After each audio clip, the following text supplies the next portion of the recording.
Queremos comenzar con el acuerdo que habrían alcanzado Ucrania y Estados Unidos sobre estas tierras raras del país europeo a cambio de la cooperación estadounidense en el conflicto bélico con Rusia y la reconstrucción de Ucrania. Y lo vamos a hacer esta noche ya con el profesor y analista internacional que nos acompaña esta noche, Ilan Semo. Profesor, muy buenas noches. Hablemos ya de lo que se sabe hasta ahora. Un funcionario ucraniano dijo que este acuerdo abre las puertas ya para que el presidente ucraniano viaje a Washington en los próximos días. Pero Ucrania es el país que fue invadido por Rusia. Y la pregunta que tenemos, ¿qué antecedentes existen de un acuerdo de estas características? Pues antecedentes existen, aunque presentados bajo una retórica, una semántica pues muy distinta.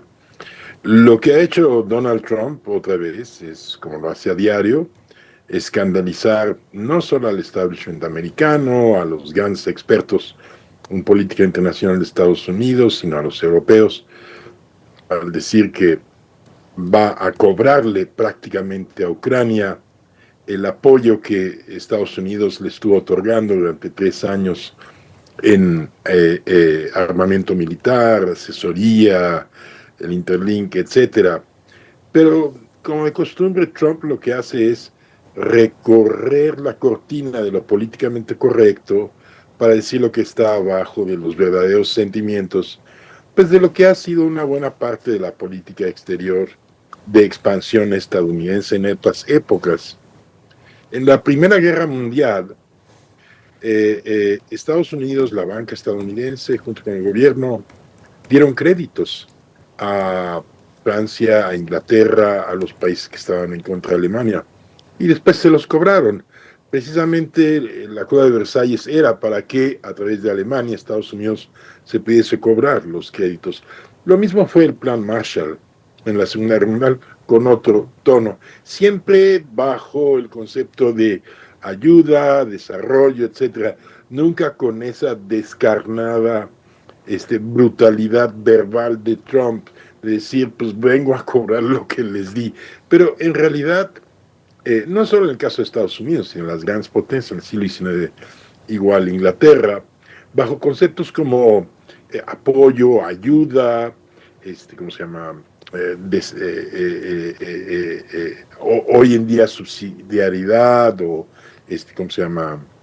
Autoconservación, en fin, se tramitan políticas donde las grandes potencias apoyan a países subalternos como Ucrania para poder ganar acceso a sus recursos naturales, para poder expandir sus empresas, etcétera. Entonces, lo único que ha hecho Trump es, una vez más, recorrer ese lenguaje cuasi políticamente correcto de las políticas internacionales para develar lo que una gran potencia como Estados Unidos perseguiría en el caso de Ucrania, que es sobre todo los minerales que hoy en día son preciosos, como el litio, como las tierras raras, por supuesto, en lo cual Ucrania es particularmente, el suelo ucraniano es particularmente rico. La ironía de todo esto es que creo que una buena parte del litio está del lado en donde los soviéticos están ocupando. Pero bueno, eso es lo primero.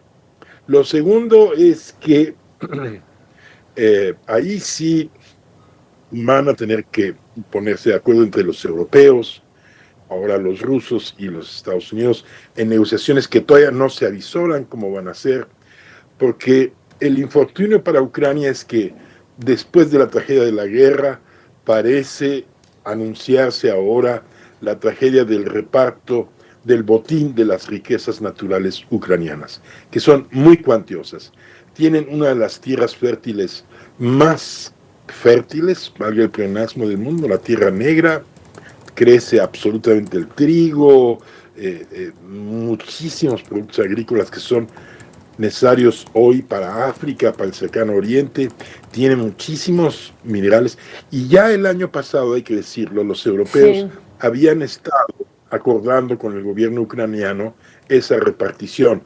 Lo que yo creo que persigue Trump es asegurar que las compañías americanas se quedan con una buena parte y llevar esta noticia al mundo, a su electorado, que es un electorado igual de brutal, cruel como él hoy en día, por lo visto, ¿no? De que, bueno, finalmente sí dimos dinero, pero vamos a sacar mucho más. Lo hicimos finalmente por dinero. Eso es lo que tiene desolado a una parte ahora, del establishment estadounidense.